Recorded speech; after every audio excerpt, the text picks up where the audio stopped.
kuliah subuh ya, bersama dengan Surau An-Nur Fasa 3A Seremban.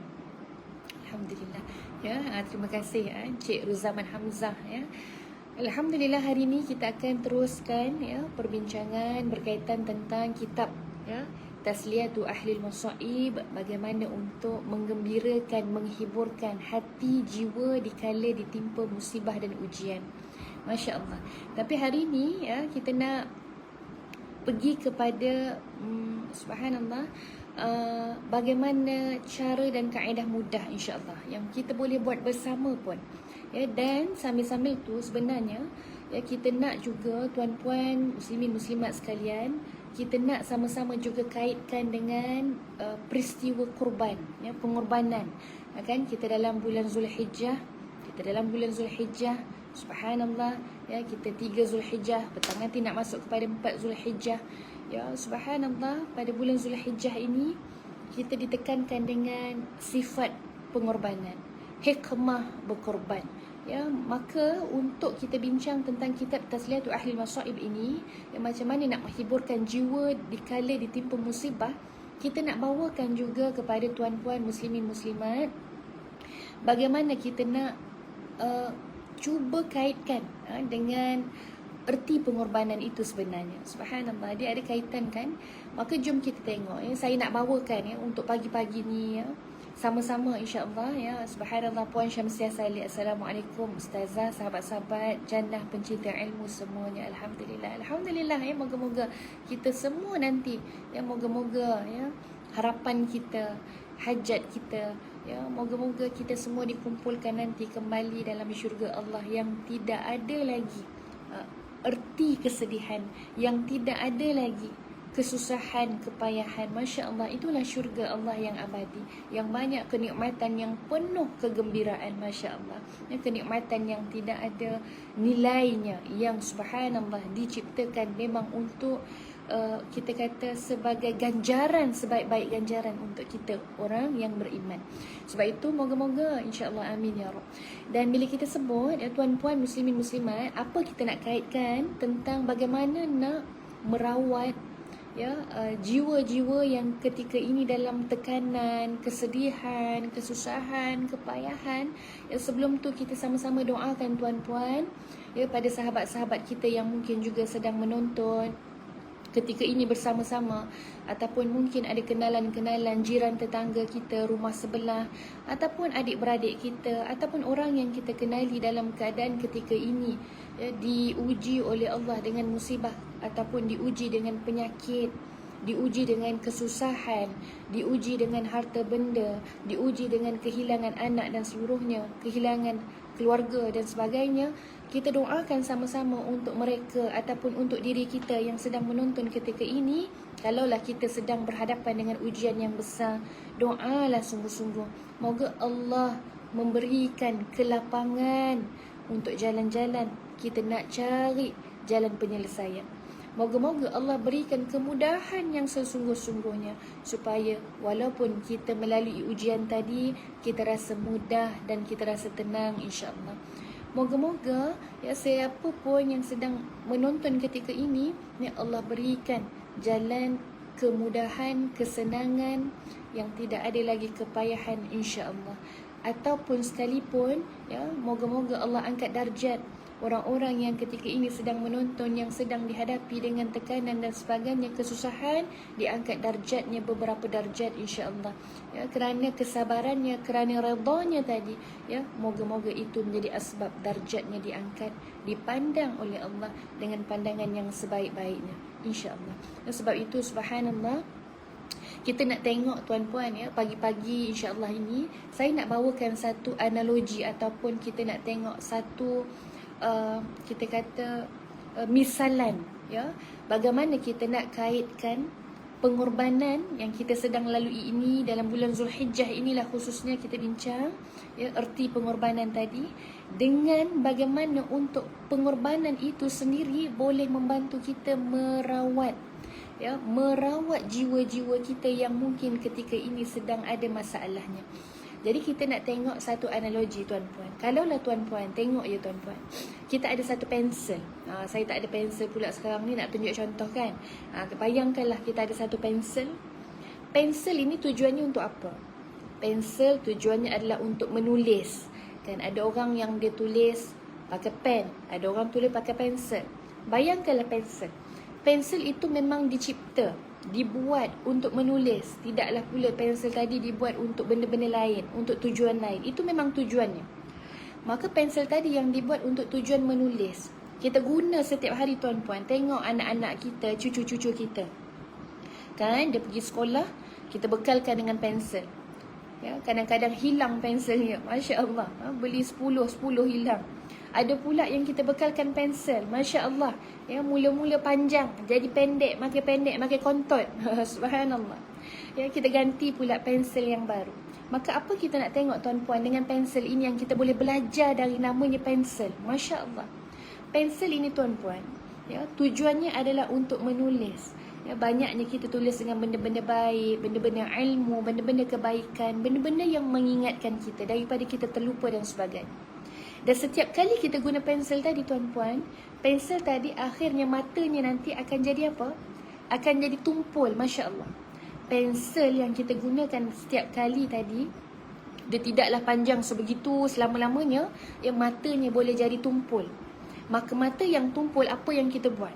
Saya ni suka tanya-tanya kan. Ya, apa yang kita nak buat ni tuan-puan? Yang muslimat yang menonton ni, ya, Puan Rafi'ah Ismaidi, ya, Puan Ani, Aliyah, ya, apa kita nak buat dengan pensel yang kita pakai tadi tumpul? Kita mestilah akan asah pensel tadi. Orang kata rawat, ya, asah pensel tadi. Ya, pakai sharpener, pakai penajam dan sebagainya. Kita asah pensel. Jadi setiap kali kita pakai dan tumpul, kita asah. Kita pakai lagi dan tumpul lagi dan kita asah lagi mata dia. Dan sehingga satu tahap apa yang berlaku, kalau banyak kali kita pakai pensel tadi, maka banyak kali kita asah, maka daripada panjangnya mungkin sebegini, dia jadi makin pendek dan pendek. Sebab apa? Sebab kita asah tadi kan. Masya Allah. Jadi kita tengok tuan-puan, bagaimana kita nak belajar daripada namanya pensel sahaja pun. Ya, pensel ini tengok banyaknya memberi manfaat pada kita. Kan? Tapi dalam masa yang sama, pensel ini juga banyak memberikan pengorbanan yang sama kan. Subhanallah. Kita nak beri manfaat, nak beri kebaikan pada orang sekeliling kita, kita mesti akan melalui namanya pengorbanan.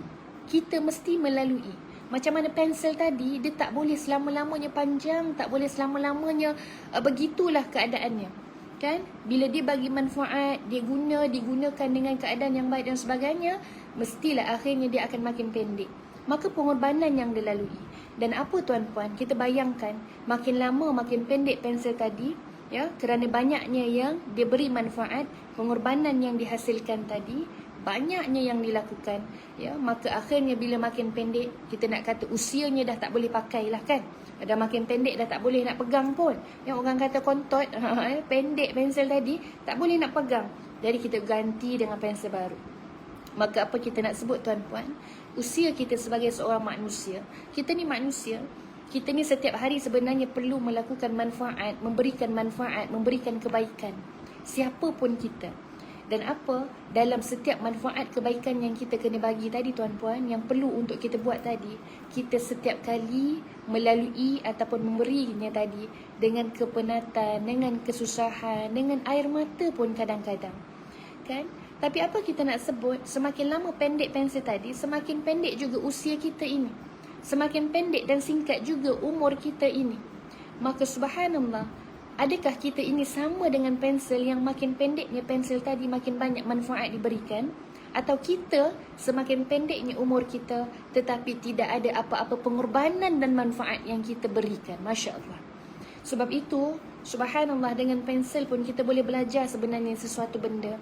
Adakah kita makin lama makin pendek usia? Setiap hari kita bangun tidur, setiap pagi kita jadi orang yang seolah-olah jadi yang baru. Kan? Kita bangun tidur, buka mata, usia kita makin bertambah. Ya, daripada mungkin umurnya 50 tahun. Ada yang tonton ni kan umurnya 50 tahun. Hari ni dia tidak jadi 50 tahun lagi. Kan? Sampai tahun depan pun 50 tahun lagi. Tidak. Kan? Selama-lamanya 50.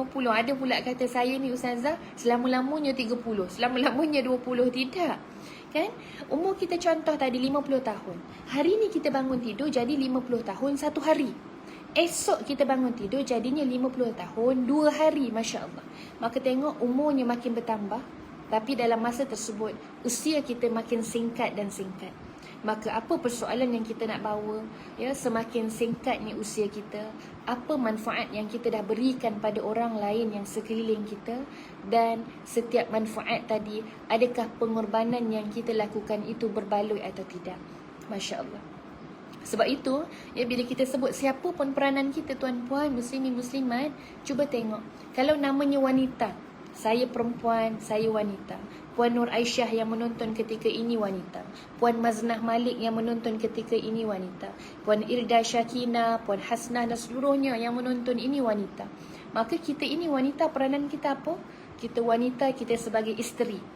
Subhanallah, tuan-puan, ada orang yang bila dia jadi isteri, dia diuji dengan macam-macam keadaan. Isteri yang bila diuji dengan kena menguruskan mungkin suami yang uzur, suami yang sakit, suami yang terbaring. Ya, dia uruskan setiap hari, dia uruskan tanpa henti. Itu dia memberi manfaat kebaikan tanpa henti. Tapi dalam manfaat yang dia bagi tadi, setuju atau tidak kalau kita kata ada juga pengorbanan yang luar biasa yang diberikan, betul tak? Kan? Masya Allah. Diuruskan suami dia setiap hari. Kalau suami yang dia ni terbaring, diuruskan pakai makannya, diuruskan kebersihannya, diuruskan macam halnya, diuruskan hal ibadahnya. Isteri tadi, saya pernah jumpa, subhanallah, tuan-puan muslimat, seorang isteri yang hampir 30 tahun 30 tahun menguruskan suami yang terlantar. Bayangkan. Masya Allah, tabarakallah. Hebat kan wanita ini. Ini kita sebut tadi wanita. Bila dia bagi manfaat pada orang yang sekeliling dia, ya, dalam masa yang sama mesti akan dikepilkan dengan pengorbanan.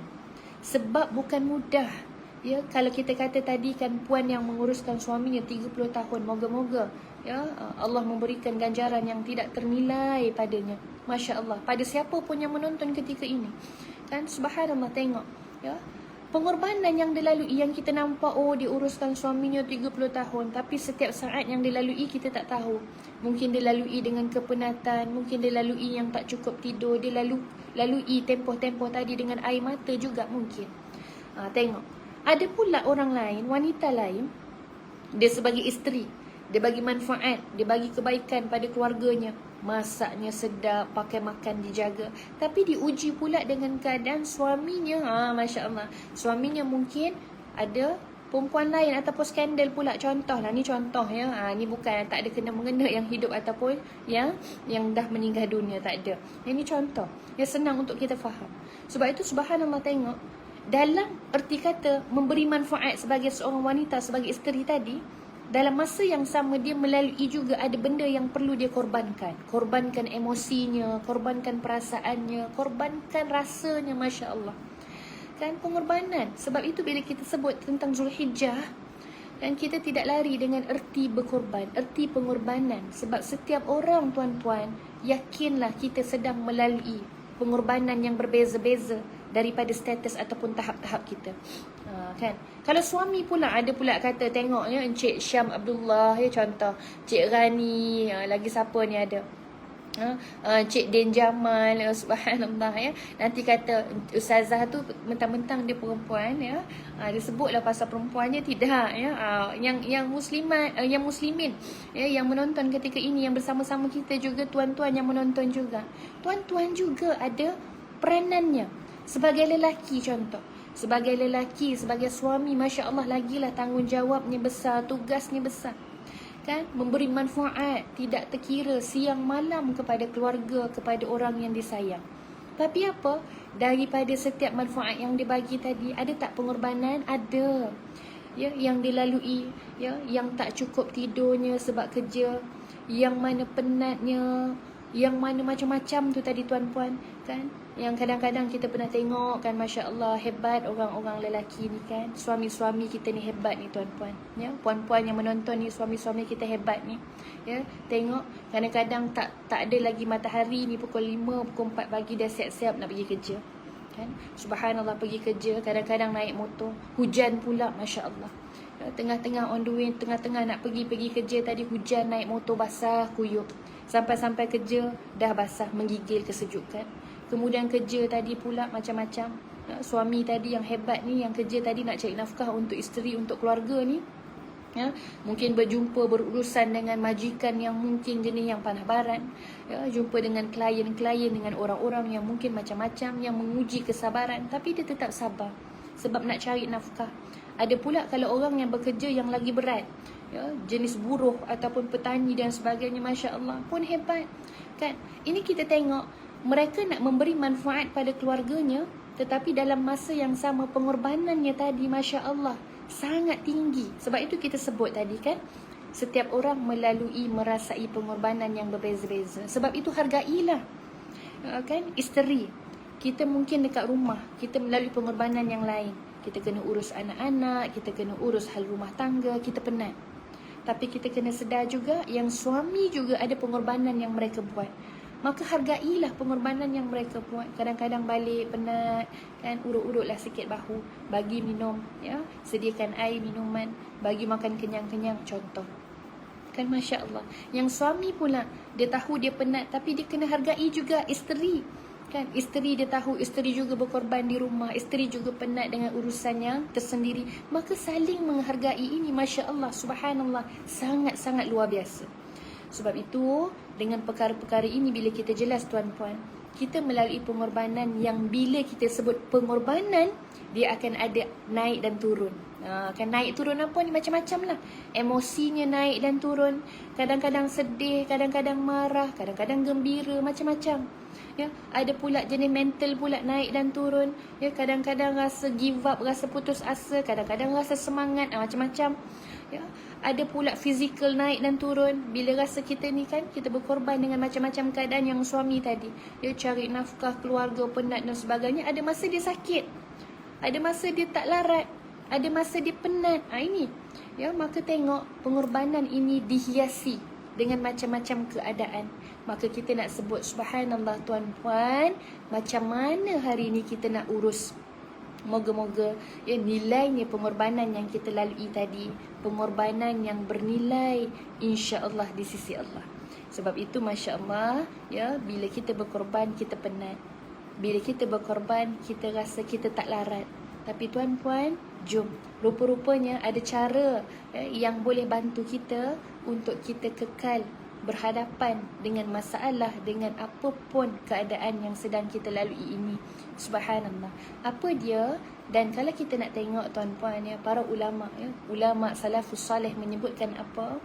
Nak masalah yang kita hadapi, nak apapun perkara yang kita sedang hadapi ini, kita hadapi dengan rasa tenang, kita hadapi dengan rasa bahagia. Macam mana? Ulama kata, perbanyakkanlah dengan amal ibadah, perbanyakkanlah dengan amal soleh. Subhanallah. Tengok rupa-rupanya ini dua benda. Amal ibadah perbanyakkan, amal soleh pun kita perbanyakkan. Ya, daripada sudut ibadahnya kita perbanyakkan, dari sudut perkara-perkara kebaikan bantu orang kita perbanyakkan. Dua perkara ini tuan-puan, masya-Allah luar biasanya. Bila kita buat sungguh-sungguh, inilah perkara yang disebutkan mereka akan mendapat ya, mendapat apa? Ketenangan, diberikan kemudahan, diberikan jalan. Kan bila kita buntu, contoh Allah ya, suami isteri ni, contoh suami isteri kena kerja, anak-anak ni sakit, contoh buntu nak buat apa ni, kan buntu, sakit dan sebagainya ya, bergila-gila sakit dan sebagainya, kita buntu, kita tak tahu nak buat apa sebagai ibu dan ayah. Kita rasa ya Allah bantu ya Allah. Tapi apa? Ulama menyebutkan inilah antaranya. Kita nak Allah bantu kita dalam apapun keadaan dan masalah dalam hidup kita. Tak kira lah dari sudut kita sebut tadi kesihatan, ditimpa ujian penyakit ya, dari sudut kewangan ditimpa ujian kewangan yang mungkin agak, kita kata agak membebankan dan sebagainya. Masya Allah, buat dan cubalah ini. antaranya apa tadi kita sebut, perbanyakkan dengan amal ibadah, dengan amal soleh dan juga amal soleh. Sebab apa? Kita tengok ini, kita rujuk antaranya, subhanallah, kenapa saya sebutkan ini, kita rujuk antaranya dalam Al-Quran surah At-Talaq ayat 2 hingga 3 tuan-puan. Ini biasa kita dengar ni sebenarnya ayat ini. Cuma kadang-kadang mungkin kita tak menjiwai sungguh-sungguh ayat ini, jadi kita terlepas pandang. Kita tengok dalam Al-Quran ini, dalam ayat ini, subhanallah, Allah berfirman, a'udzubillahi minasyaitonirrajim. وَمَن يَتَّقِ اللَّهَ يَجْعَل لَّهُ مَخْرَجًا وَيَرْزُقْهُ مِنْ حَيْثُ لَا يَحْتَسِبُ وَمَن يَتَوَكَّلْ عَلَى اللَّهِ فَهُوَ حَسْبُهُ ila akhir, ila akhir ayat. Baik, subhanallah, dalam surah yang kita sebutkan tadi ini tuan-puan, maksudnya tengok, dan sesiapa yang bertakwa kepada Allah, dan Allah akan bagi apa? Bagi jalan keluar daripada kesusahan dan kepayahan yang dia sedang hadapi. Ulama tafsir yang mentafsirkan ayat ini, antara contoh kita tengok, wa may yattaqillah, siapa yang bertakwa pada Allah. Ulama menegaskan erti takwa ini apa? Iaitu buat apa yang Allah suruh dan tinggal apa yang Allah larang.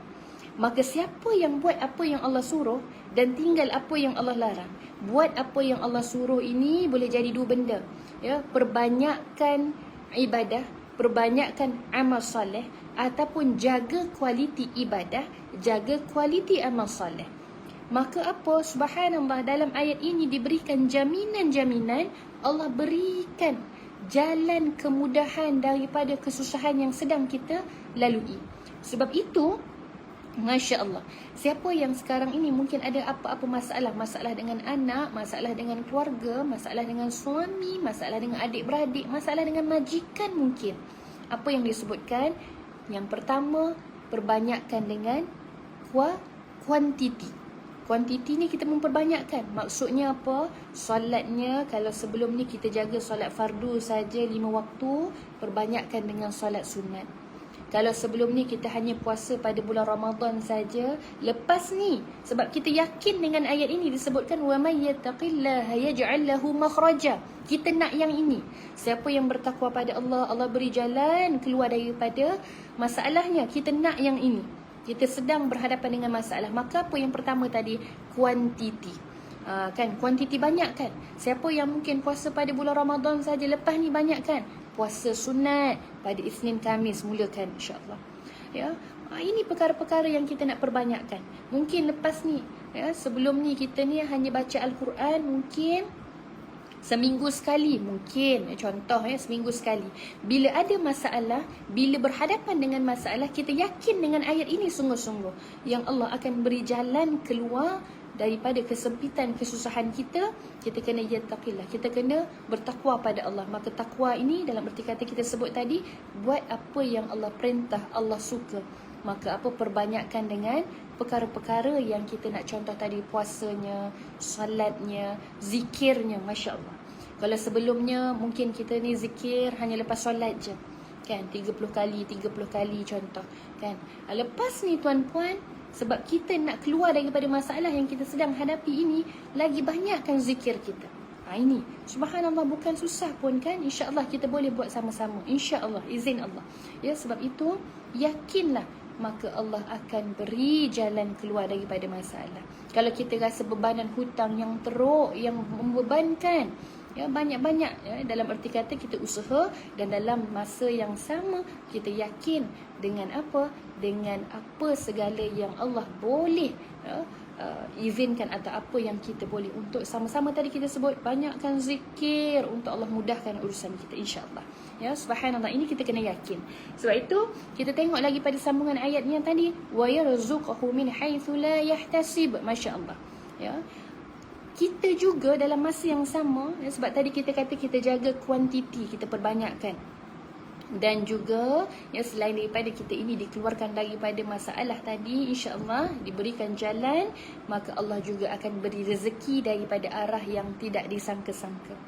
Datang rezeki pada kita, ya Allah, dengan cara sebegini. Ini contoh, kan? Sebab itu tadi kita sebut yang pertama, kuantiti, perbanyakkan perbanyakkan amal ibadah, perbanyakkan amal soleh. Amal soleh contoh, kalau sebelum ni kita ni sedekah pada hari Jumaat je kan. Yang tuan-tuan yang menonton ni kan, bila solat Jumaat kita lalu tabung masjid kan, kita sedekah.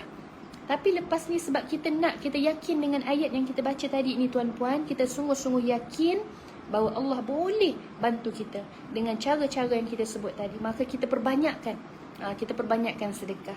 Lepas ni, setiap kali lepas kuliah subuh dengan surah An-Nur fasa 3A seremban, habis je tonton kuliah subuh, siap-siap ya, ada duit-duit yang kita masukkan dalam tabung kita untuk sedekah subuh kan.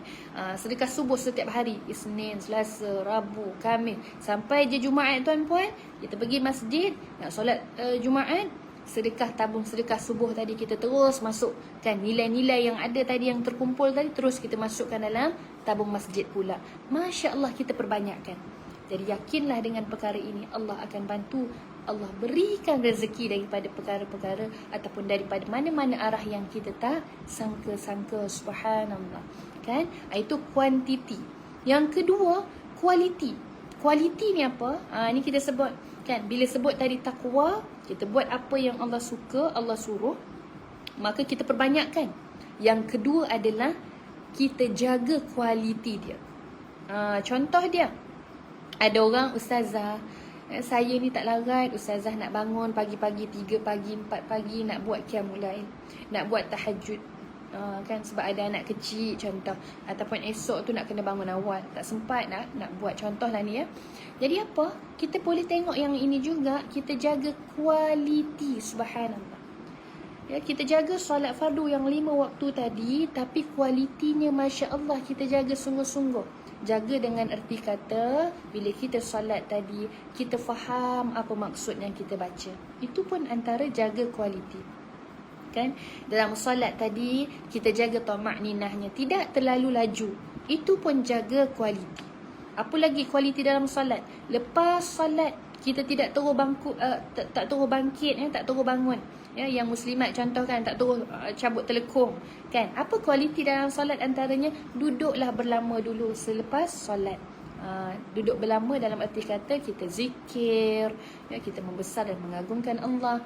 Dan apa juga dalam kualiti tadi juga, lepas solat doalah bersungguh-sungguh. Masya Allah, ini semua kan kita sebut kualiti. Kalau tadi yang pertama perbanyakkan, yang kedua ni tak payah banyak tapi jaga yang tadi. Itu contoh kan. Sebab itu subhanallah, yakin. Sebab kita nak dapatkan apa tadi? Keyakinan dengan ayat tadi yang kita baca tadi, bahawa kita akan diberikan ya, jalan untuk keluar daripada masalah dan diberikan rezeki daripada arah yang tidak disangka-sangka. Maka jaga kualiti. Ada pula orang yang dia memang baca Al-Quran, hebat, tahniah, Masya Allah ya, Ahlul Quran ya, yang mana yang menonton bersama hari ini ni, ni ya, orang-orang yang biasa ni ya, yang saya yakin semua ni orang-orang yang biasa ya. Kalau setiap hari tak baca Al-Quran rasa gelisah. Ni tuan-tuan puan-puan yang menonton ni. Jadi subhanallah, apa, lepas ni sebab kita yakin ayat yang kita baca tadi ni tuan-puan ya, maka lepas ni kita baca Al-Quran, kita jaga lagi satu tahap dengan tahap kualitinya. Kita baca, kita jaga tajwidnya, kita jaga sungguh-sungguh makhrajnya. Kemudian dah kita baca, kita jaga kualiti Al-Quran kita tadi dengan apa? Dengan tengok pula maksud dan terjemahannya. Masya Allah, sempat pula kita nak tadabbur pula ayat Al-Quran tadi.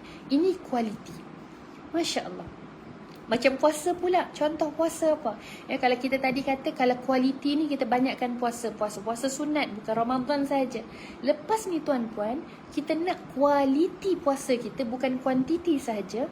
Kita jaga apa? Dalam keadaan puasa tadi kita sungguh-sungguh berserah pada Allah. Ya Allah, dalam keadaan aku berlapar ini, ya Allah, ya Allah, aku jaga lidahku daripada kata-kata yang sia-sia dan menyakitkan. Aku jaga mataku juga berpuasa ya Allah, daripada melihat perkara-perkara mungkar ya Allah. Aku juga jaga pendengaranku ya Allah, pendengaran ini juga berpuasa ya Allah, daripada melihat, daripada mendengar benda-benda yang dosa ya Allah. Aku juga berpuasa dengan tangan ini ya Allah, tangan ini tidak akan menyakitkan orang lain ya Allah. Tengok, ini semua ni kualiti puasa kan? Sebab kita nak tadi ni, kita nak apa yang Allah suka, apa yang Allah redha. Inilah takwa, iaitu buat apa yang Allah suruh, buat apa yang Allah perintah, dan tinggal apa yang Allah larang. Sebab itu subhanallah, dengan perkara yang kita bincang ini tuan-puan, saya yakin dan sepenuh keyakinan ni, semua yang menonton ketika ini akan dapat dan mampu untuk buat dan lakukan biiznillah, dengan izin Allah. Ya, kita kena cuma kuat semangat dan kita cuba usaha. Sebab kita yakin bila kita buat ini, yakin bahawa dua perkara tadi Allah akan beri pada kita. Apa dia tuan-puan? Cuba sebut balik. Ya, ada yang tengah tengok ni disebut sama-sama kan. Apa dia yang pertama tadi? Keluar daripada masalah kita. Allah bagi jalan penyelesaian atau jalan kemudahan, ya, jalan keluar daripada masalah. Dan yang keduanya apa? Allah bagi rezeki daripada arah yang tidak disangka-sangka. Orang kata macam rezeki terpijak lah, kan, seolah-olahnya begitu. Maka subhanallah, masya Allah, ya, yakinlah dengan perkara yang kita jaga tadi, Allah bagikan kita perkara-perkara yang ini. Moga-moga kita sebut tadi tuan-puan, walaupun masalah tadi tidak hilang, walaupun masalah tadi tetap ada, tapi bila kita buat perkara yang kita sama-sama nak buat hari ini tuan-puan, masya Allah, moga-moga masalah tadi tetap ada, tapi Allah bagi pula ketenangan, Allah bagi pula jalan-jalan yang mudah, Allah bagi pula orang-orang sekeliling yang membantu, Allah hantarkan orang-orang tepat yang membantu. Masya Allah, ini semua adalah dengan izin Allah. Sebab itu tuan-puan sekalian, masya Allah, kan, siapalah kita? Kita ini manusia yang tidak ada daya, yang tidak ada kudrat. Kita mengharapkan sangat-sangat pertolongan dan bantuan daripada Allah semata-mata. Sebab itu, ya, kita yakin dengan benda ini, kita pegang insya-Allah, jaga dua benda tadi, buat apa yang Allah suruh, yang Allah suka, yang Allah perintah, dan yang kedua, tinggal apa yang Allah larang, tinggal apa yang Allah tidak suka. Maka subhanallah, moga-moga tuan-puan, ini menjadi sebab dan asbab Allah memberi kemudahan untuk setiap masalah, untuk setiap ujian yang sedang kita lalui ketika ini. Subhanallah, masya Allah. Sebab itu, kualiti dan juga kuantiti, moga-moga kita dapat jaga bersama-sama dalam apa pun keadaannya, daripada sudut ibadahnya, ya, puasanya, salatnya, Al-Qurannya, ataupun daripada sudut perkara-perkara muamalah yang lain, ya, sedekahnya, dengan sesama manusianya, membantu orangnya. Moga-moga tuan-puan, kita akan dijaga oleh Allah dunia dan akhirat, insya-Allah. Sebab itu, moga-moga tuan-puan, ya, kita beramal sama-sama, ya, sharekan video ini pada rakan-rakan, sahabat-sahabat kita yang mungkin tak sempat menonton daripada awal kuliah. Ya, sharekan bersama-sama dalam grup-grup WhatsApp kita, insya-Allah. Kalaulah ada orang yang amalkan perkara-perkara ini tuan-puan, masya Allah, ya, tuan-puan yang tukang share pun akan dapat kebaikan dan ganjaran yang sama biiznillah, insya-Allah. Sebab itu, moga-moga tuan-puan, ya, ini antara perbincangan kita tentang bagaimana nak mengurus, ya, tekanan dan musibah. InsyaAllah kita jumpa lagi pada slot, ya, kuliah subuh yang akan datang, insyaAllah. Ya, siapa yang sempat salin, ya, tuan-puan, siapa yang sempat salin, siapa yang sempat tulis, siapa yang sempat catat pun, ya, boleh, ya, dalam masa-masa yang dah nak habis ni, boleh tolong letak dekat ruangan komen, insya-Allah, ya, kod-kod ada yang sempat salin kan, beberapa point yang kita dah bincang, ya, boleh share dekat grup, dekat ruangan komen ni tuan-puan, agar orang lain juga boleh dapat manfaat, insya-Allah. Jadi terima kasih semuanya, terima kasih Puan Nur, ya, terima kasih Puan Zakia, ya, seluruh yang menonton. InsyaAllah kita jumpa lagi. Assalamualaikum warahmatullahi wabarakatuh. Alhamdulillah.